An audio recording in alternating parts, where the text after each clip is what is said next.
उस रात मेरे जन्मदिन पर मैं अपने दिल्ली वाले छोटे से घर में खाने की लंबी मेज के किनारे बैठा था और मुझे ऐसा महसूस हो रहा था जैसे मैं अपनी ही जिंदगी में मेहमान हूं। मेरे गालों पर अभी भी गर्माहट महसूस हो रही थी, शराब या प्लेट में रखे गर्म सूप की वजह से नहीं, बल्कि उस शर्मिंदगी की वजह से जो सुबह से ही मेरी त्वचा पर चिपकी हुई थी। मेज के चारों ओर मेरा परिवार बैठा था। मेरा बेटा रोहित, उसकी पत्नी अंजलि, मेरे पोते पोतियां और हमारे कुछ रिश्तेदार। मेज पर बिरयानी, चिकन करी और वह छोटा सा केक रखा था जो मैं खुद कोने वाली बेकरी से खरीद कर लाया था। लेकिन उस सब के बीच मुझे सब कुछ बेस्वाद लग रहा था, जैसे मेरी कोई आवाज ही ना हो। लिविंग रूम शांत था, बस कभी कभी चम्मच और कांटों की आवाज आती थी और कोने में चल रहे टीवी की धीमी आवाज, जिसे कोई देख भी नहीं रहा था। मुझे लोगों की नजरों का भारीपन महसूस हो रहा था, खासकर उस घटना के बाद जो आज दोपहर हुई थी। मैं जानता था कि दूसरों को पता है कि घर में तनाव है, लेकिन कोई कुछ बोल नहीं रहा था। मुझे सिर्फ अपने ही मन की आवाज सुनाई दे रही थी, जो बार बार पूछ रही थी कि एक पिता के रूप में मुझसे कहाँ कमी रह गई, जो हम इस मोड़ पर आ गए। मैंने अपने लिविंग रूम के चारों ओर देखा, उन दीवारों को जिन पर लगी तस्वीरें मैंने खुद कील ठोक कर टांगी थीं, जब हम पहली बार यहाँ टी समा थे रहने आए थे। वहां रोहित की बचपन की तस्वीर थी, जब वह प्राइमरी स्कूल में था, हाथ में ट्रॉफी पकड़े मुस्कुरा रहा था। वहां उसके ग्रेजुएशन की तस्वीर भी थी, सूट पहने और कैमरे के सामने थोड़ा शर्माते हुए मुस्कुराते हुए। वह सब कुछ फ्रेम मैंने खरीदे थे, मैं खुद उसे कनॉट प्लेस के स्टूडियो ले गया था प्रिंट करवाने के लिए। लेकिन आज रात जब मैं उन तस्वीरों को देख रहा था, तो लगा जैसे उनका कोई मतलब ही नहीं रह गया है। ऐसा लगा जैसे वे भूल गए हैं कि उन यादों को बनाने वाला कौन था। मैंने अपने सामने रखा पानी का गिलास उठाया और धीरे धीरे पिया। मेरा गला अभी भी जल रहा था, प्यास की वजह से नहीं, बल्कि उन शब्दों की वजह से जो बाहर आना चाहते थे, लेकिन मैं उन्हें रोके हुए था। मैं सोच रहा था कि अगर मैं आज रात खड़ा हो जाऊं और अपने मन की सारी बातें कह दूं तो क्या होगा। लेकिन मैं तमाशा नहीं चाहता था, खासकर उन रिश्तेदारों के सामने जो दूर से आए थे। मैं नहीं चाहता था कि वे मुझे जश्न के बीच टूटते हुए देखें। भले ही सच यह था कि मेरे अंदर कोई जश्न नहीं था। यह जन्मदिन, जिसे बस एक और साल जीने के लिए साधारण आभार होना चाहिए था, मेरी पूरी जिंदगी की सबसे गहरी शर्मिंदगी का दिन बन गया था। मुझे याद है, सुबह मेहमानों के आने से पहले रोहित ने मुझसे पूछा था कि क्या वह अपने ऑफिस के कुछ दोस्तों को बुला सकता है। मैंने कहा, कोई बात नहीं, बस उनके खाने पीने का अच्छे से इंतजाम हो। मैं कोई ज्यादा शोर शराबा करने वाला इंसान नहीं हूं, मुझे सादगी पसंद है। लेकिन मन ही मन मैं उम्मीद कर रहा था कि वह दिन खास होगा। मैं उम्मीद कर रहा था कि रोहित या अंजलि की तरफ से एक साधारण हैप्पी बर्थडे पापा ही काफी होगा, यह महसूस कराने के लिए कि मैं सिर्फ घर का हिस्सा नहीं, बल्कि परिवार का हिस्सा हूं। लेकिन कुछ नहीं, न कोई बधाई, न कोई मुस्कान, न ही रसोई से मेरी कुर्सी तक आकर किसी ने कहा कि जन्मदिन मुबारक हो। ऐसा लगा जैसे यह कोई आम दिन हो, जैसे यहां तक पहुंचने के लिए मैंने कोई संघर्ष ही न किया हो। मैंने रोहित को देखा, जो मेज के दूसरे किनारे पर था, अपने चचेरे भाइयों से बात करते हुए चिकन खाने में व्यस्त था। उसने वहां बैठने के बाद से एक बार भी मेरी तरफ मुड़कर नहीं देखा। मुझे याद है, जब वह छोटा था मैं हर चीज में उसके साथ होता था। रविवार को इंडिया गेट के पास उसे साइकिल चलाना मैंने ही सिखाया था। मोहल्ले के क्रिकेट मैचों में मैं उसके साथ होता था, भले ही मुझे खेलना नहीं आता था और कई बार मैं आउट हो जाता था, फिर भी मैं खेलता था ताकि उसे साथ मिले। उसका पहला मोबाइल फोन मैंने ही दिलाया था, जिसके लिए मुझे कंस्ट्रक्शन साइट पर 3 महीने तक ओवरटाइम करना पड़ा था। वह सब मुझे याद है। लेकिन आज रात ऐसा लग रहा था कि वह बच्चा अब है ही नहीं। ऐसा लगा जैसे उसकी जगह किसी ऐसे इंसान ने ले ली है जो मुझे पिता नहीं, बल्कि एक बोझ समझता है जिसे पालना उसकी मजबूरी है। मैंने देखा कि मेरी एक रिश्तेदार सरला मौसी, जो मेरी स्वर्गीय पत्नी की बहन थी, मेरे पास आईं। उन्होंने मुझे देखकर मुस्कुराया और मेरे कंधे पर हाथ रखा। जीजा जी, आपने ठीक से खाना खाया?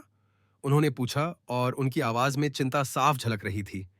मैंने बस सिर हिला दिया, हालांकि यह सच नहीं था। मैं ठीक से खा नहीं पा रहा था, क्योंकि हर निवाले के साथ मुझे याद आ रहा था कि कैसे मुझे मेरे ही घर में अपमानित किया गया। सरला मौसी ने जोर दिया कि मैं थोड़ी और बिरयानी ले लूं और मैं मान गया ताकि उन्हें चिंता ना हो।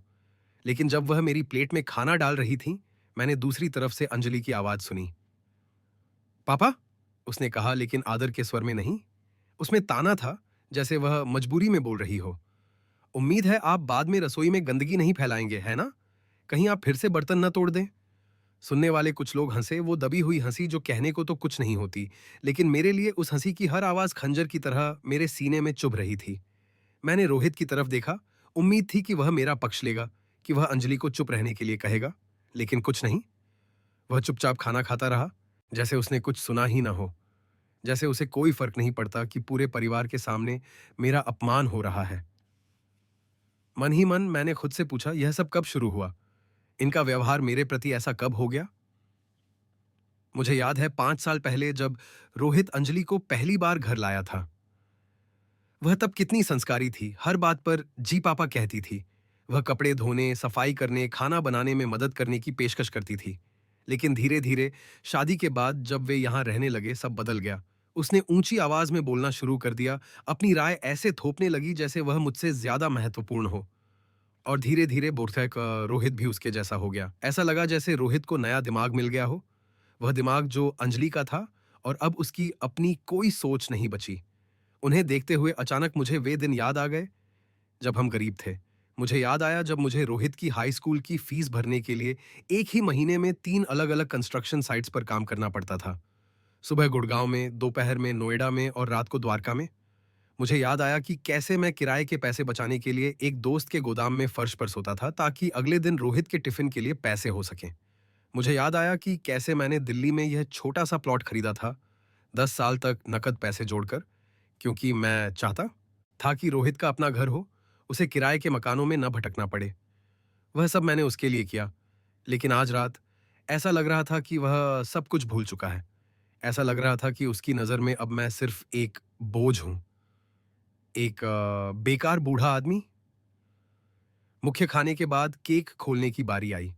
सरला मौसी ने सब इंतजाम किया, लाइटें बंद की और उन्होंने हैप्पी बर्थडे गाया। अंधेरे में मैंने रोहित का चेहरा देखा। वह मुस्कुरा रहा था, लेकिन मेरी तरफ नहीं। वह अपने दोस्तों और चचेरे भाइयों की तरफ देखकर मुस्कुरा रहा था। उसने मेरी तरफ देखा तक नहीं, उसने सीधे मेरे लिए गाना नहीं गाया। ऐसा लगा जैसे मैं वहां था ही नहीं, जबकि जश्न मेरे लिए ही था। गाना खत्म होने के बाद मैंने मोमबत्ती बुझाई और मन ही मन मैंने बस यही दुआ मांगी कि कल जब मैं जागूं तो मेरा दिमाग ज्यादा साफ हो। काश जब मैं जागूं तो मुझ में सच्चाई का सामना करने की ताकत हो, कि मैं अब इस परिवार के लिए महत्वपूर्ण नहीं हूं और मुझे अपने लिए कोई फैसला लेना होगा।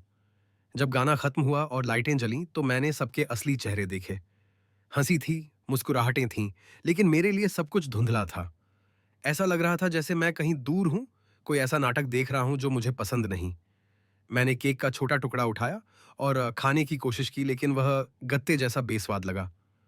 कोई अनाज साकक है, स्वाद नहीं, कोई खुशी नहीं। मुझे बस अपने सीने पर एक भारीपन महसूस हो रहा था, जैसे गले में कुछ अटक गया हो। रात खत्म होने ही वाली थी कि मैंने रोहित को कहानी सुनाते हुए सुना।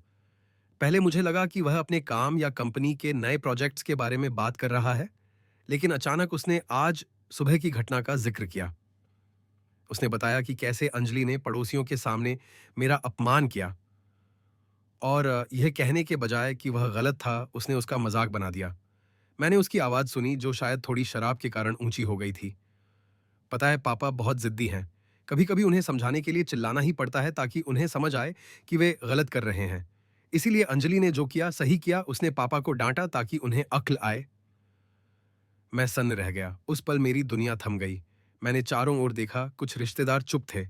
वे असहज महसूस कर रहे थे। कुछ ने नजरें फेर लीं, जैसे वे मेरी प्रतिक्रिया नहीं देखना चाहते थे। लेकिन रोहित कहानी सुनाता रहा, जैसे उसे अंजलि की हरकत पर गर्व हो। मैंने उसके बगल में अंजलि की मुस्कान देखी, वह घमंड भरी मुस्कान जो कह रही थी, मैं सही हूं और आप कुछ नहीं कर सकते। अंदर से मैं अपनी भावनाओं को रोक नहीं पा रहा था, लेकिन बाहर से मैं अभी भी शांत था। मैं बस अपनी प्लेट को घूर रहा था, खुद को फटने से रोका का रहा था, वहां से उठकर चले जाने से रोक रहा था। उस शांत रात में दूसरों की हंसी और उन कहानियों को सुनते हुए जिनसे मेरा कोई लेना देना नहीं था, मुझे एहसास हुआ कि मैं उनके लिए मायने नहीं रखता। मुझे एहसास हुआ कि जो सम्मान वे मुझे देते थे वह अब खत्म हो चुका है। वह तब खत्म हो गया जब रोहित ने अंजलि को सबके सामने मुझ पर चिल्लाने दिया। वह तब खत्म हो गया जब उसने मेरा पक्ष नहीं लिया। जब उसने अंजलि को चुप नहीं कराया। और आज रात मेरे ही जन्मदिन पर मेरे अपमान को मजाक बना दिया गया। तभी मुझे लगा कि मुझे अब कुछ करना होगा। बदला लेने के लिए नहीं, हंगामा करने के लिए नहीं, बल्कि उन्हें यह महसूस कराने के लिए कि मैं ऐसा इंसान नहीं हूं जिसे बस अपमानित किया जा सके। उन्हें अपने किए का भारीपन महसूस करना होगा, चाहे मेरा तरीका शांत ही क्यों ना हो। जब सब खाना खत्म हो गया और मेहमान जाने लगे, मैं मेज के किनारे अकेला बैठा रह गया। मैं बची हुई प्लेटों, आधे पिए पानी के गिलासों और बचे हुए केक के टुकड़ों को देख रहा था। यह सब इस रात का प्रतीक था, उन चीजों से भरा हुआ जो खुशी देने वाली होनी चाहिए थीं, लेकिन अंदर से खाली थीं। मन ही मन मैं जानता था कि अब मैं वह पहले वाला इंसान नहीं रहूंगा। मैं जानता था कि आज रात से सब कुछ बदल जाएगा, और उस बदलाव का पहला कदम है खुद की सुनना, और यह स्वीकार करना कि मुझे अब पोवा और सो के अब कौरी का अलग होना होगा, दूर जाना होगा, और अपने तरीके से अपनी रक्षा करनी होगी। उस रात के खाने से पहले मेरा दिन बहुत सादगी से शुरू हुआ था। मैं जल्दी जाग गया था, जैसा कि एक बूढ़े आदमी की आदत होती है जो सूरज उगने से पहले ही उठ जाता है। भले ही अब मेरे पास अलार्म घड़ी नहीं थी, मैं हमेशा सुबह 5 बजे उठ जाता था। यह मेरे शरीर के लिए स्वाभाविक था। मैं घर के पिछले हिस्से में लगे नल के ठंडे पानी से नहाया, वह नल जिसे मैंने खुद लगवाया था। मुझे अपनी त्वचा पर पानी की ठंडक महसूस हुई, लेकिन यह वह ठंडक नहीं थी जो मुझे परेशान कर रही थी। एक और ठंडक थी जो मेरे सीने के अंदर से आ रही थी, यह एहसास कि मेरा परिवार पूरा होते हुए भी मेरे जीवन में कुछ कमी है। नहाने के बाद मैं खिड़की के पास वाली छोटी मेज पर गया, जहां मैं हमेशा नाश्ता करता हूँ।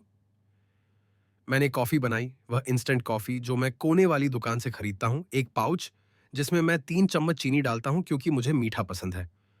कॉफी पीते हुए मैंने खिड़की से बाहर देखा और अपने पड़ोसियों को काम पर जाते हुए देखा। बच्चे स्कूल जा रहे थे, अपनी पीठ से भी बड़े बैग लादे हुए। मुझे रोहित की याद आई, जब वह उस उम्र का था, कैसे मैं उसे रोज स्कूल छोड़ता था। मुझे याद आया कि वह कैसे रोता था क्योंकि वह पढ़ना नहीं चाहता था, लेकिन मैं उसे समझाता था कि अच्छे शौक का है, भविष्य के लिए पढ़ना जरूरी है। कॉफी पीते हुए मैंने सोचा, वह एक अच्छे भविष्य तक पहुंच तो गया, उसके पास नौकरी है, पत्नी है, बच्चे हैं, लेकिन ऐसा क्यों लगता है कि मैं, जिसने यह सब बनाया, जिसने उसे मेहनत करने के लिए प्रेरित किया, वह मुझे भूल गया है। मुझे नहीं पता कि बदलाव कहाँ से शुरू हुआ, लेकिन मुझे पता है कि कुछ तो बदल गया है। धीरे धीरे मेरे लिए उसका सम्मान खत्म हो गया। धीरे धीरे मैं इस घर में अदृश्य हो गया। मैंने अपनी कॉफी खत्म की और सादा नाश्ता बनाने के लिए उठा। मैंने थोड़ा अंडा बनाया, एक ब्रेड और एक केला। सादा, लेकिन मेरे लिए काफी था।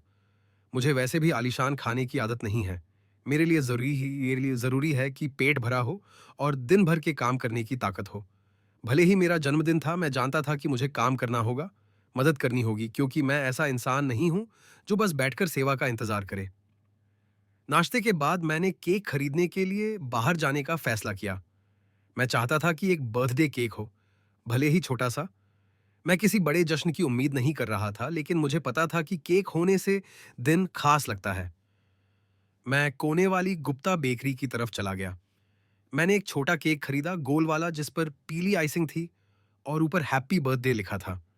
मैंने पैसे दिए, और जब दुकानदार मुझे खुले पैसे वापस दे रहा था, उसने मुस्कुराकर कहा, जन्मदिन मुबारक हो बाबूजी, आपका दिन अच्छा रहे। बस इतना ही, एक साधारण बधाई, लेकिन मेरे लिए यह आज सुबह सुने गए सबसे महत्वपूर्ण शब्द थे। घर वापस आते समय मुझे तिवारी जी मिले, जो मेरे पुराने साथी थे जब हम साथ काम करते थे। वह रुके और मेरे कंधे पर हाथ रखा। अरे राम बाबू, हम बूढ़े हो रहे हैं यार, लेकिन अभी भी रईसों वाली जिंदगी नहीं मिली है ना, उन्होंने कहा, और हम दोनों हंस पड़े। लेकिन मेरी हंसी के पीछे उदासी थी। उनकी बात सच थी। मैं बूढ़ा हो गया हूं, लेकिन मेरे पास अभी भी दौलत नहीं है, कोई बड़ी उपलब्धि नहीं है जिसका मैं घमंड कर सकूं। मेरे पास बस यह छोटा सा घर है, और वह पुराना अपार्टमेंट जिसे मैंने किराए पर दिया हुआ है, और एक परिवार जिसके बारे में मुझे लगा था कि वे मेरा सम्मान करते हैं। लेकिन आज सुबह केक लेकर घर लौटते हुए मैंने सोचा कि शायद मैं गलत था। शायद मेरा सोचना गलत था। शायद मैं उनके लिए मायने नहीं रखता। जब मैं घर पहुंचा, मैंने अंजलि को रसोई में देखा। वह चिकन करी बनाने में व्यस्त थी, जो रोहित की पसंदीदा है। मैंने सोचा कि मदद करना बेहतर होगा ताकि वह अकेले न थके। इसीलिए मैं आगे बढ़ा और चमचा उठाया। मेरा इरादा बस थोड़ा-सा शोरबा निकालकर चखना था कि नमक ठीक है या नहीं, लेकिन अपनी जल्दबाजी में, क्योंकि मैं दिखाना चाहता था कि मैं मदद कर रहा हूँ, मैंने ध्यान नहीं दिया कि फर्श थोड़ा गीला था। मेरा पैर फिसला और अचानक शोरबा फर्श पर गिर गया। कुछ मेरे कपड़ों पर भी गिरा और सबसे बुरा यह हुआ कि पास रखा एक कप नीचे गिर गया। वह टूट गया और उसके टुकड़े पूरी रसोई में बिखर गए। मैं सन्न रह गया। मैंने अंजलि का चेहरा देखा और वहां मुझे गुस्सा दिखाई दिया। वह तुरंत नहीं बोली, लेकिन उसकी नजरों से ही मुझे पता चल गया कि वह गुस्से में है। मैं जल्दी से कांच के टुकड़े उठाने के लिए झुका, लेकिन इससे पहले कि मैं पहला टुकड़ा उठा पाता, मैंने उसकी आवाज सुनी। पापा, यह क्या है? रोज का यही ड्रामा है। मैंने आपसे कहा था कि रसोई में गड़बड़ मत करना, लेकिन आप कितने जिद्दी हैं। उसकी आवाज तेज थी, सामान्य वाली नहीं बल्कि बहुत गुस्से वाली, ऐसी कि बाहर पड़ोसी भी सुन सके। मैं चुपचाप कांच उठाता रहा। मैंने जवाब न देने की कोशिश की, क्योंकि मैं जानता था कि अगर मैंने जवाब दिया तो झगड़ा और बढ़ जाएगा। लेकिन अंजलि अभी चुप नहीं हुई थी। वह बोलती रही और हर शब्द के साथ उसकी आवाज और ऊंची होती गई। आप घर पर बस एक बोझ हैं। आप कोई काम ठीक से नहीं कर सकते, बस चीजें खराब करते हैं। शुक्र है कुछ जला नहीं, वरना आप तो सब बर्बाद कर देते। मुझे हर शब्द अपने सिर पर हथौड़े की चोट जैसा लगा। मुझे उन शब्दों का भारीपन महसूस हुआ, खासकर इसलिए क्योंकि मैं जानता था कि बाहर लोग सुन रहे होंगे। मैंने अपनी आंख के कोने से देखा कि हमारी पड़ोसन मिसेज शर्मा खिड़की से झांक रही थीं, चीख पुकार सुन रही थीं। कांच उठाकर कूड़ेदान में डालने के बाद मैंने कपड़ा लिया और फर्श से शोरबा साफ किया। मैं अभी भी चुप था, जवाब नहीं दे रहा था, क्योंकि मुझे पता था कि बोलने का कोई फायदा नहीं है। लेकिन मेरे अंदर बहुत कुछ था जो मैं कहना चाहता था। मैं कहना चाहता था कि अंजलि गादिया, क्या अब तुम इस घर की मालकिन हो? क्या तुम तय करोगी कि कौन मदद कर सकता है और कौन नहीं? मैं कहना चाहता था, मुझसे गलती हुई, मैंने जानबूझकर नहीं किया। तुम मुझ पर ऐसे क्यों चिल्ला रही हो जैसे मेरी कोई कीमत ही नहीं है? लेकिन मुझ में बोलने की ताकत नहीं थी, अपने बचाव की ताकत नहीं थी, क्योंकि मैं जानता था कि अगर मैं बोलूं भी तो कोई नहीं सुनेगा। सफाई करते हुए मैंने रोहित को ढूंढा। वह लिविंग रूम में सोफे पर बैठा टीवी देख रहा था। मैंने उसे रसोई से देखा और मैं जानता था कि उसने सब सुना है। उसने अंजलि की चिल्लाहट सुनी, उसने मेरा अपमान सुना, लेकिन उसने कुछ नहीं किया। उसने मुड़कर देखा तक नहीं, उसने यह भी नहीं पूछा कि मैं ठीक हूं या नहीं। जैसे यह सब उसके लिए सामान्य हो, जैसे इसमें कुछ गलत ना हो। तब मुझे अंजलि की चिल्लाहट से ज्यादा गहरा दर्द महसूस हुआ, क्योंकि रोहित बेसारे सकिया मेरा तेरा सैरी बेटा, वह बच्चा जिसे पालने में मैंने अपनी पूरी जिंदगी खपा दी, उसे मेरी कोई परवाह नहीं थी। ऐसा लगा जैसे उसके लिए उसकी अपनी शांति मेरे आत्मसम्मान से ज्यादा जरूरी थी। सफाई खत्म करके मैं अपने कमरे में वापस आ गया।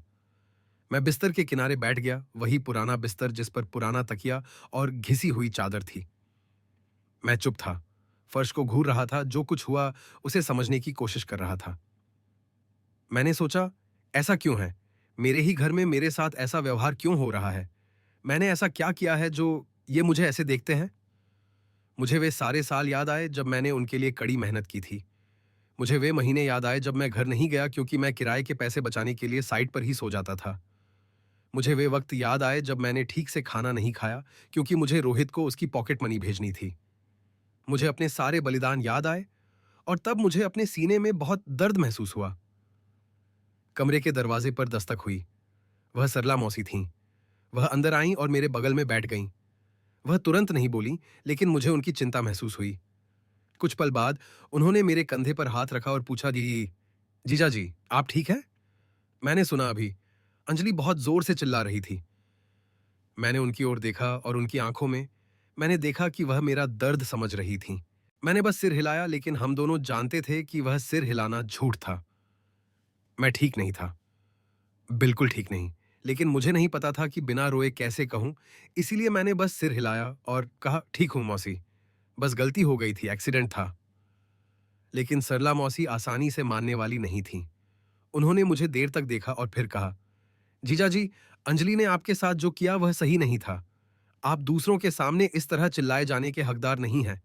मैं जानती हूं आपसे गलती हुई, लेकिन गलती तो सबसे होती है। यह आपको इस तरह अपमानित करने की वजह नहीं हो सकती। यह सुनकर मेरी आंखों में आंसू आ गए। मैं रोक नहीं पाया, क्योंकि इतने समय में वही एकमात्र इंसान थीं जिन्होंने माना कि मेरे साथ गलत हुआ है। सिर्फ उन्होंने ही माना कि मुझे चोट लगी है। इस घर में ऐसा लगा जैसे सिर्फ सरला मौसी ही मुझे एक इंसान के रूप में देख रही थीं, बोझ के रूप में नहीं। हमने कुछ और मिनट बात की और उस बातचीत के दौरान मुझे महसूस हुआ कि मेरे अंदर कुछ बदल गया है। गुस्सा नहीं, दुख नहीं, बल्कि कुछ और गहरा। एक फैसला मेरे दिमाग में बनने लगा। मैंने सोचा, अब ऐसा नहीं चल सकता। मैं उन्हें अपने साथ ऐसा व्यवहार करने की इजाजत नहीं दे सकता जैसे मेरी कोई कीमत नहीं है।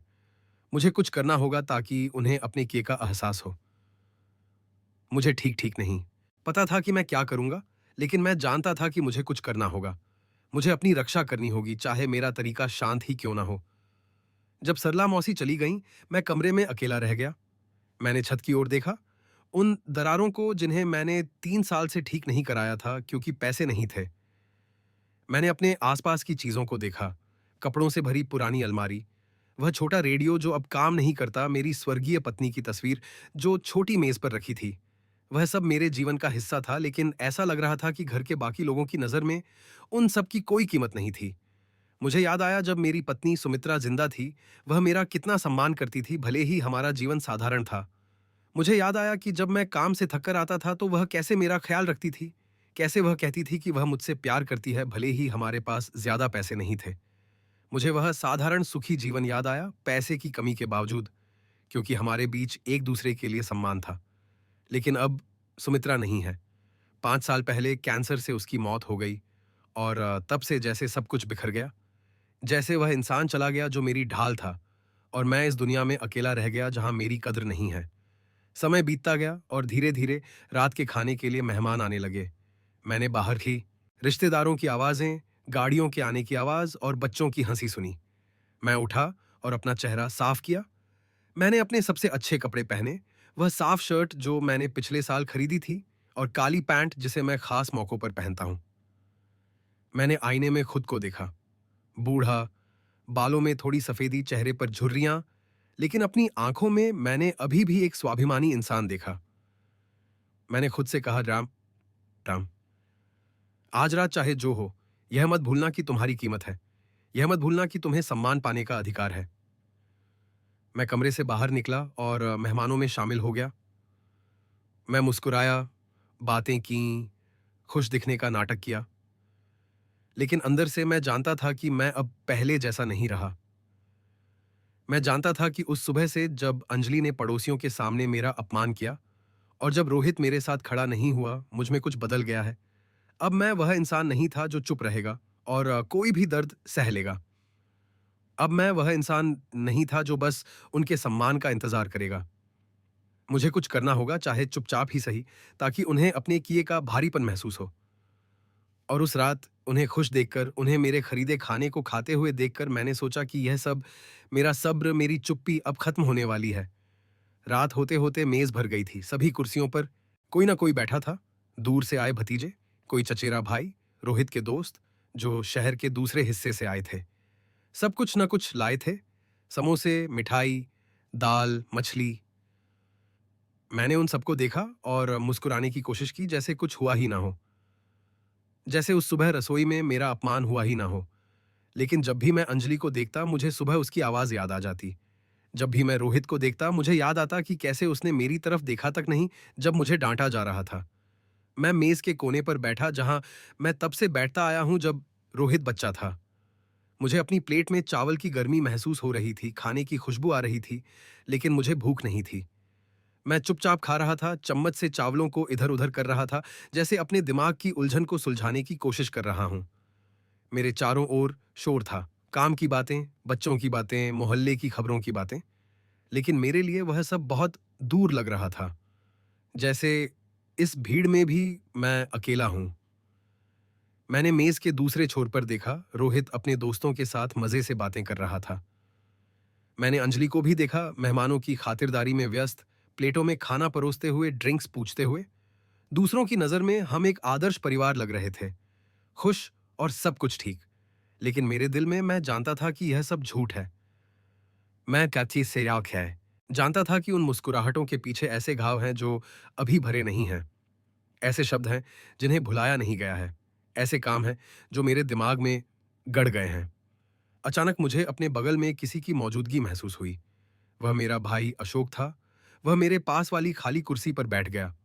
वह चुप था, खाना लिया और बिना कुछ बोले खाने लगा।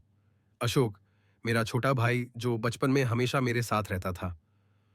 वह इंसान जिसने मेरे बुरे वक्त में मेरी मदद की थी, जिसने मुझे तब पैसे उधार दिए थे जब मुझे सुमित्रा के अस्पताल का बिल भरना था।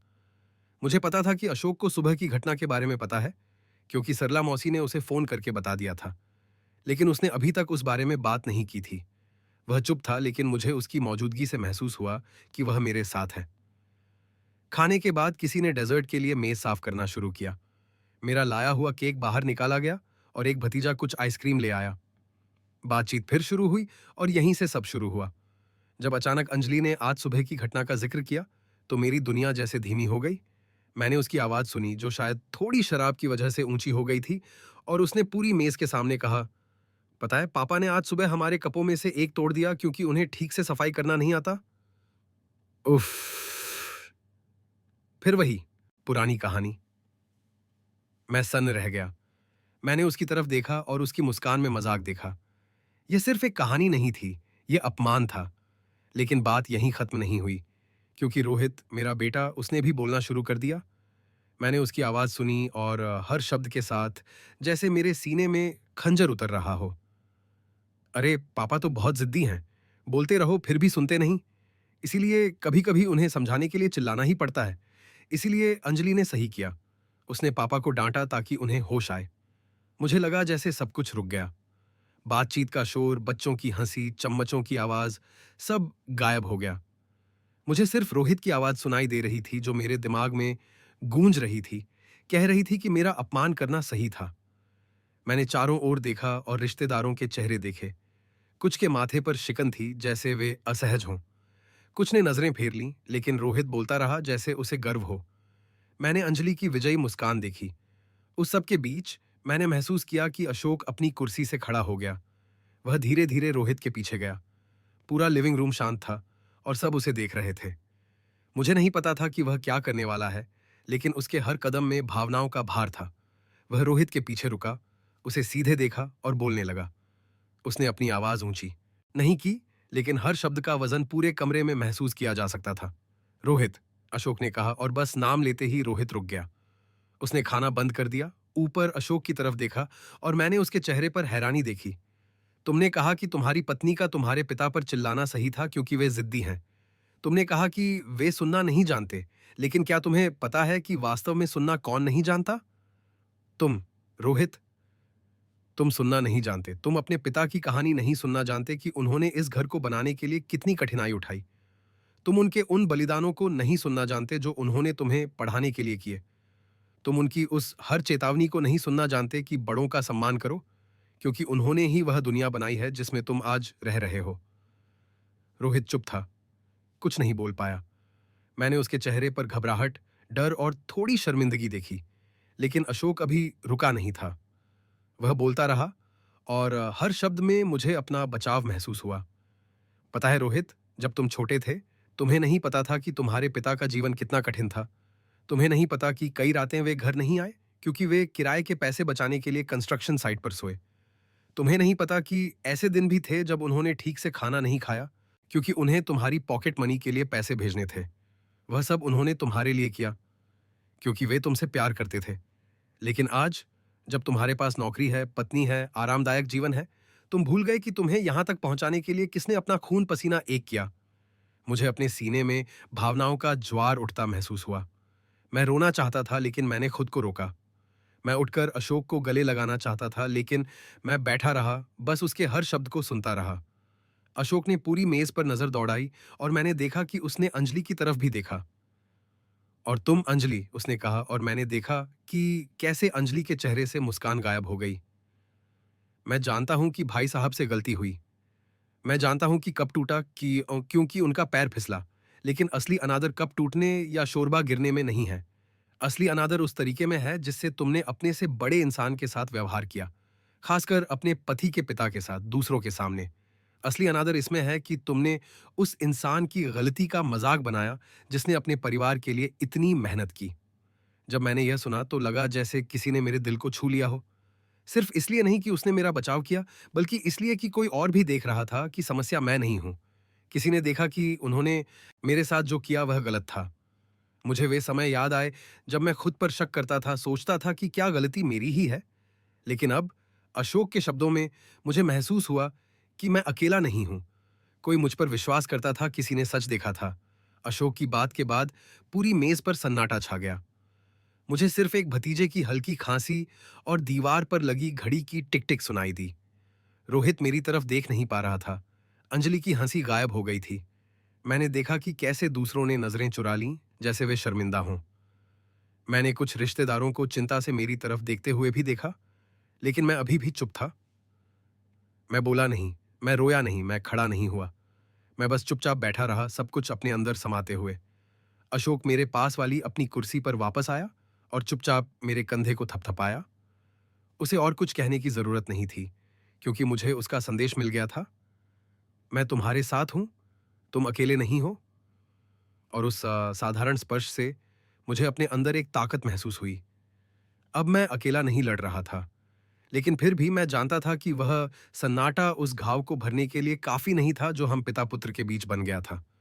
मेरे अंदर कुछ ऐसा था जो पूरी तरह टूट चुका था, उस कप से भी ज्यादा बुरी तरह जो सुबह मेरे हाथ से गिरा था।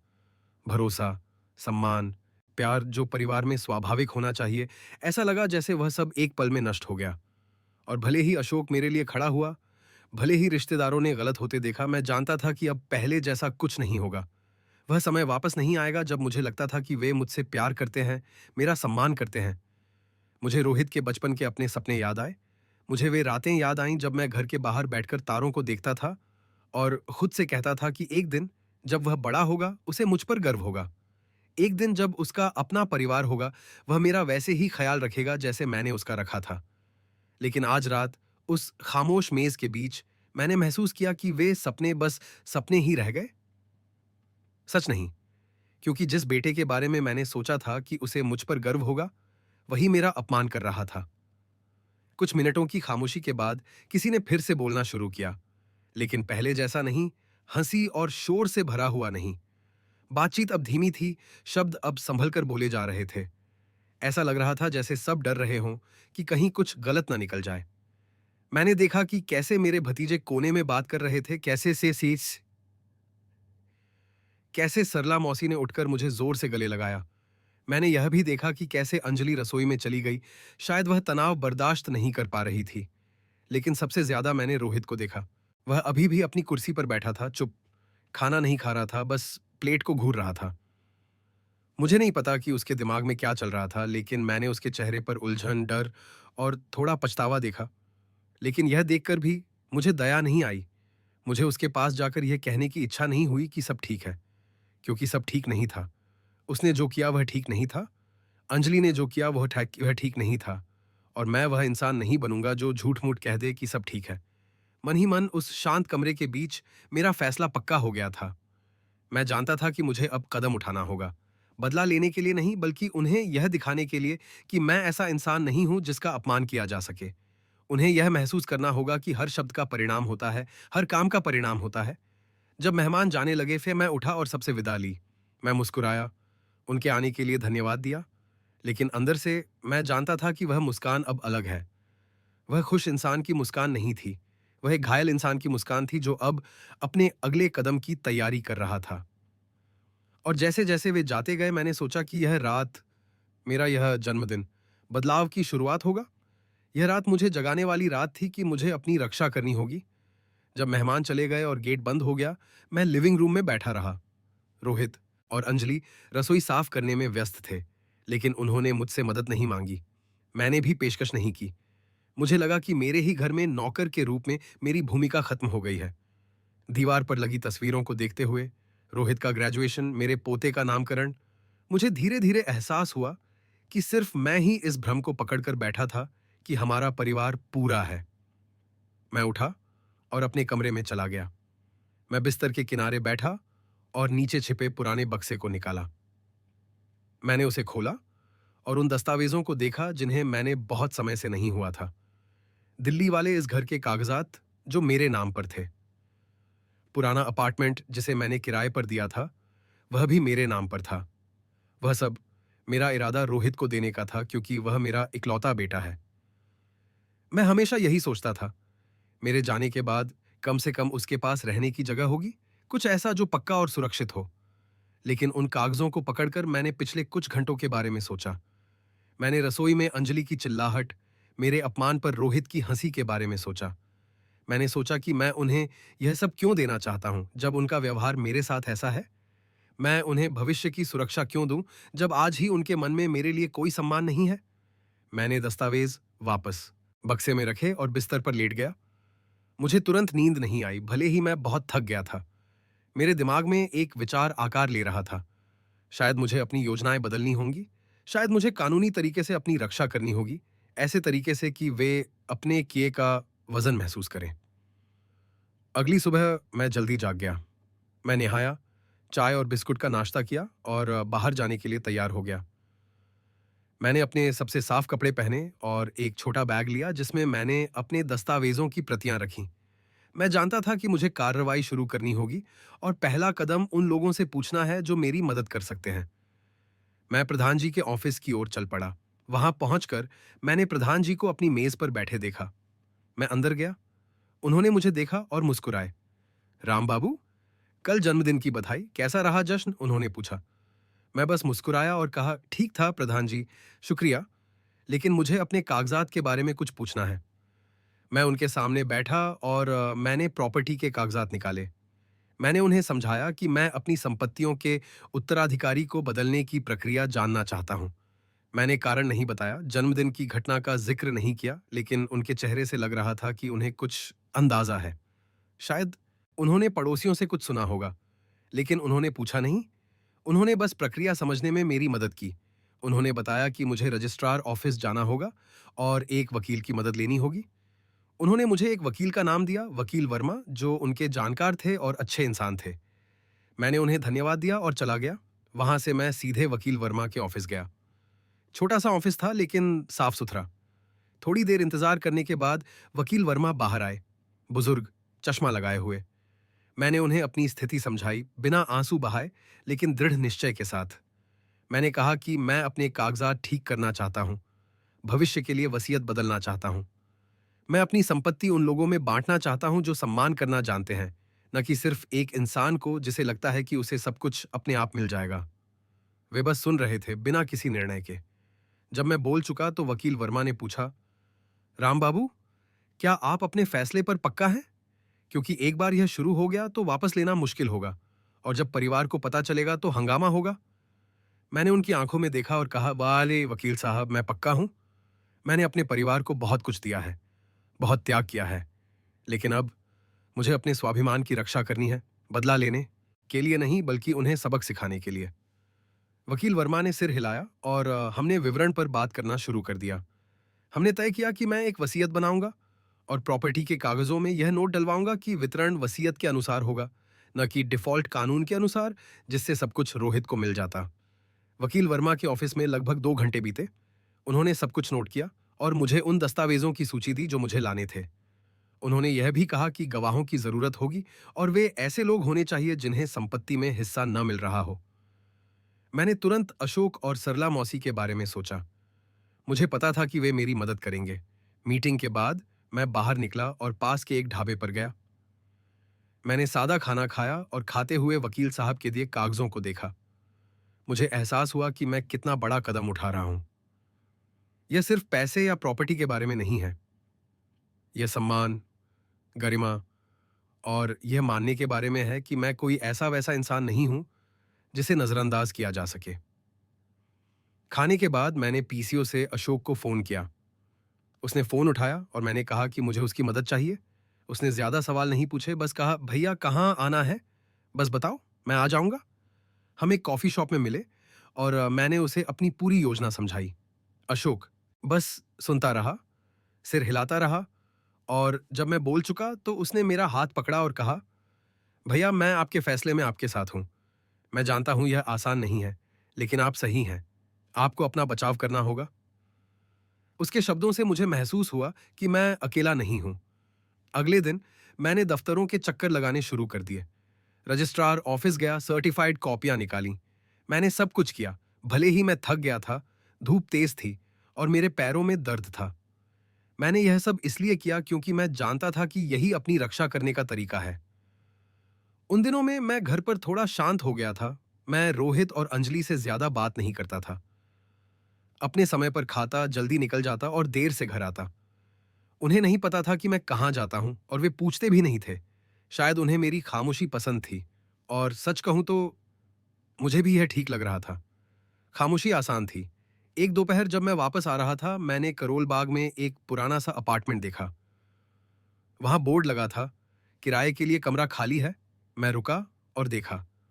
मुझे नहीं पता क्यों, लेकिन मन में आया कि पूछ लूं। मालिक तिवारी जी मेरी ही उम्र के थे। वे अच्छे इंसान थे, और उन्होंने मुझे दूसरी मंजिल पर एक छोटा स्टूडियो दिखाया। बहुत छोटा था, बस एक कमरा, छोटी रसोई और बाथरूम। लेकिन साफ था। खिड़की से सड़क दिखती थी और जगह शांत थी। मैंने किराया पूछा और वह मेरे बजट में था। उस पल मैंने सोचा कि शायद यही वह जगह है जहां मैं नई जिंदगी शुरू करूंगा। यह वह घर नहीं था जिसे बनाने में मैंने मेहनत की थी, लेकिन यह ऐसी जगह थी जो सिर्फ मेरी होगी, जहां कोई चिल्लाना, कोई अपमान नहीं होगा। मैंने तिवारी जी को बताया कि मैं इच्छुक हूं, और मैंने बयाना दे दिया। उन्होंने कहा कि कमरा अगले महीने मिल जाएगा। मैं उस दोपहर घर लौटा, बयाने की रसीद और इस विचार के साथ कि कुछ हफ्तों में मैं यहां से चला जाऊंगा। मैंने अभी रोहित और अंजलि को नहीं बताया था, लेकिन मैं जानता था कि वह समय भी आएगा। मुझे उन्हें बताना होगा कि अब मैं वह इंसान नहीं हूं जो चुप रहेगा। उन्हें पता होना चाहिए कि उनके हर शब्द का परिणाम होता है। उस घर में उन्हें खाते हुए, टीवी देखते हुए, ऐसे रहते हुए देखना जैसे कुछ हुआ ही ना हो। मैं जानता था कि वे अब वह परिवार नहीं रहे जो मुझसे प्यार करता था। इसीलिए उस रात बिस्तर पर लेटे हुए मैंने सोचा कि मेरा फैसला सिर्फ मेरे लिए नहीं है, बल्कि उन्हें यह दिखाने के लिए भी है कि एक पिता का सम्मान होना चाहिए। कुछ हफ्ते बीत गए, घर में हमारे बीच ठंडक बनी रही। मैं अब सब्जी लाने नहीं जाता था, घर के फैसलों में दखल नहीं देता था। मैं बस अपने कमरे में रहता। मैं जानता था कि रोहित इसके ये बदलाव को देख रहा है, लेकिन उसने पूछा नहीं। अंजलि अब थोड़ी संभल कर बोलती थी, खासकर अशोक की उस दिन की बात के बाद। लेकिन फिर भी दूरियां थीं। उन हफ्तों में मैंने अपने सारे कागजात पूरे कर लिए। वकील वर्मा ने मेरी वसीयत तैयार करने में मदद की। हमने उसमें लिखा कि दिल्ली वाला घर सिर्फ एक व्यक्ति को नहीं मिलेगा, बल्कि अशोक, कुछ भतीजों और रोहित के बीच बंटेगा, लेकिन पूरा घर रोहित को नहीं मिलेगा। पुराना किराए वाला अपार्टमेंट मैंने सीधे अपने पोते आर्यन के नाम कर दिया, वह बच्चा जो हमेशा मेरा हालचाल पूछता था। कागजात ठीक करने के बाद मैंने एक और फैसला लिया।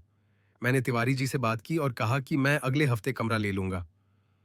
मैंने अपना सामान पैक करना शुरू कर दिया। ज्यादा नहीं था, क्योंकि मेरा जीवन सादा है।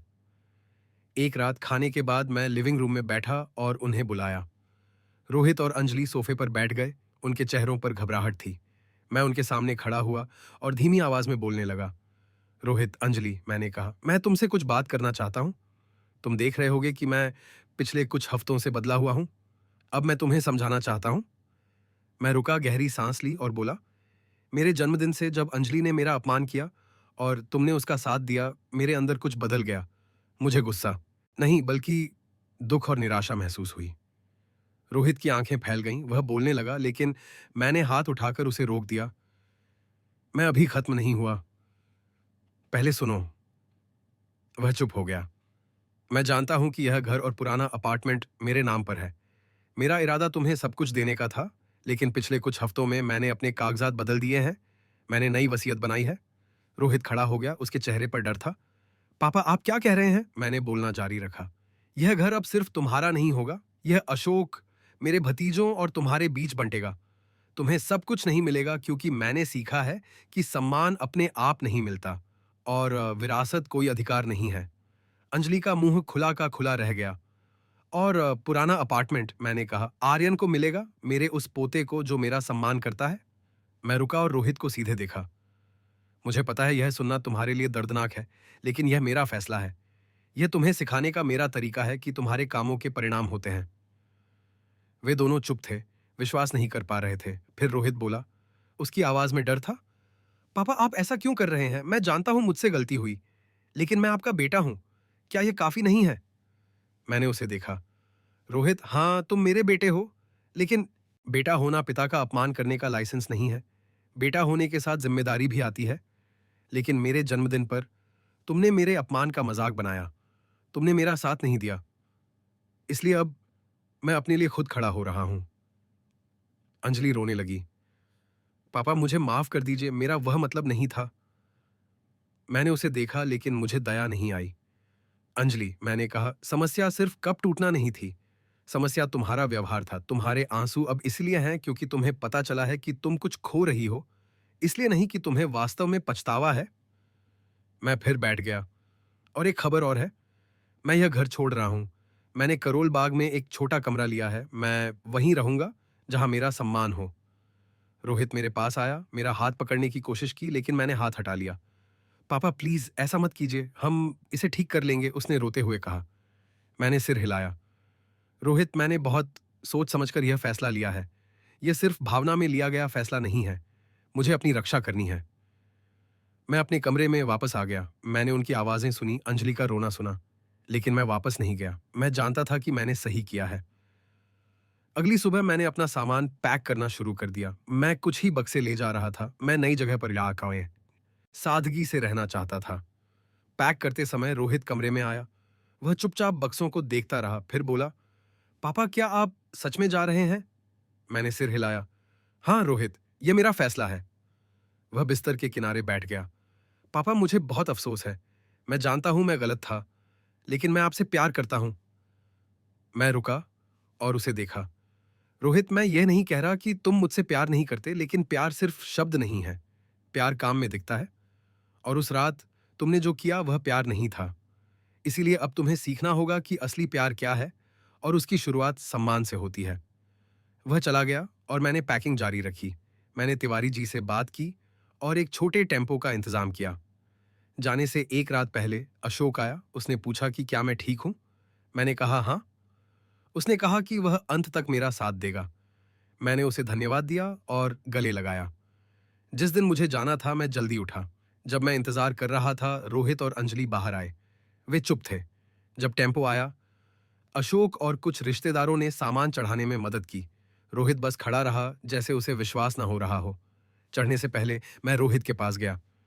रोहित, मैं यह बदला लेने के लिए नहीं कर रहा, मैं यह अपने आत्मसम्मान के लिए कर रहा हूं। उम्मीद है एक दिन तुम समझोगे। उसने बस सिर हिलाया।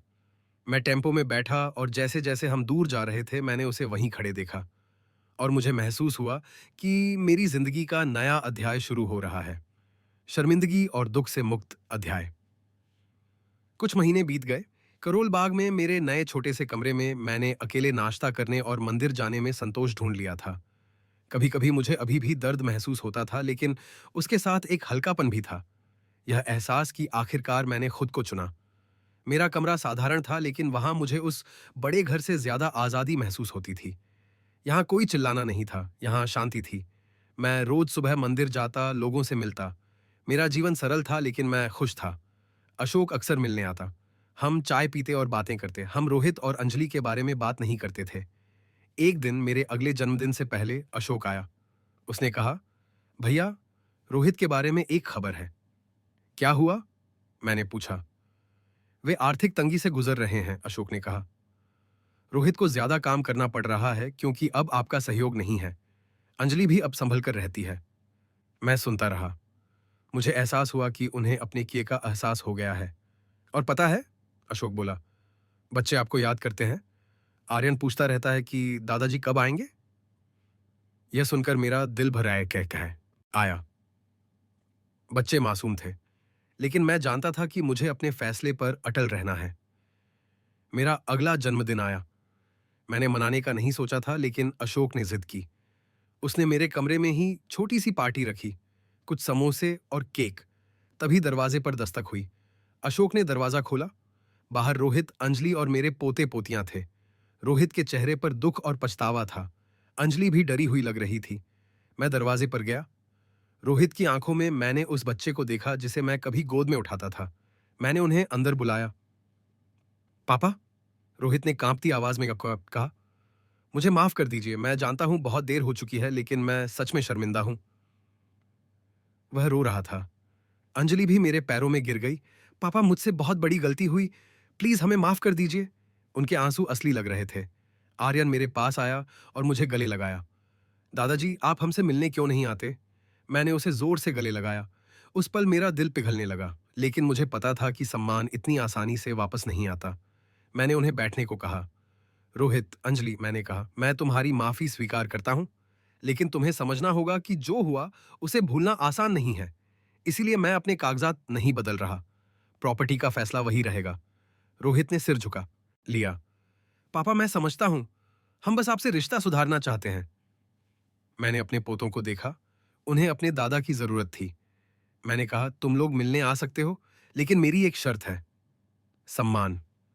अगर तुम मेरा और मेरे जीवन का सम्मान कर सकते हो तो तुम्हारा स्वागत है। उन्होंने सिर हिलाया और मैंने देखा कि वे समझ गए हैं। उस रात हमने साथ खाना खाया। शांति थी, सम्मान था। जब वे चले गए, मैं खिड़की के पास बैठा। अशोक ने पूछा, भैया आप ठीक हैं? मैंने कहा, हाँ अशोक, मैं ठीक हूं। मैंने अपना फैसला नहीं बदला, लेकिन मैंने उन्हें एक मौका दिया है। मेरे लिए इतना काफी है। वह शर्मिंदगी जो उस पहली रात महसूस हुई थी, उसने मुझे जगा दिया था। और मेरा यह शांत विद्रोह, घर छोड़ना, वसीयत बदलना, मेरा खुद को दिया हुआ आखिरी तोहफा था। आज रात खिड़की से बाहर के तारों को देखते हुए मुझे लगा कि मैं आजाद हूं। शर्मिंदगी से आजाद, दर्द से आजाद। और यह आजादी किसी भी घर या दौलत से ज्यादा कीमती है। मैंने सीखा कि एक पिता को अंत तक बस सहते नहीं रहना चाहिए। एक पिता को अपने बचाव का अधिकार है, सम्मान मांगने का अधिकार है। और रोहित और अंजलि के पछतावे में मैंने अपनी जीत देखी। वह सम्मान जो उन्होंने आखिरकार मुझे दिया,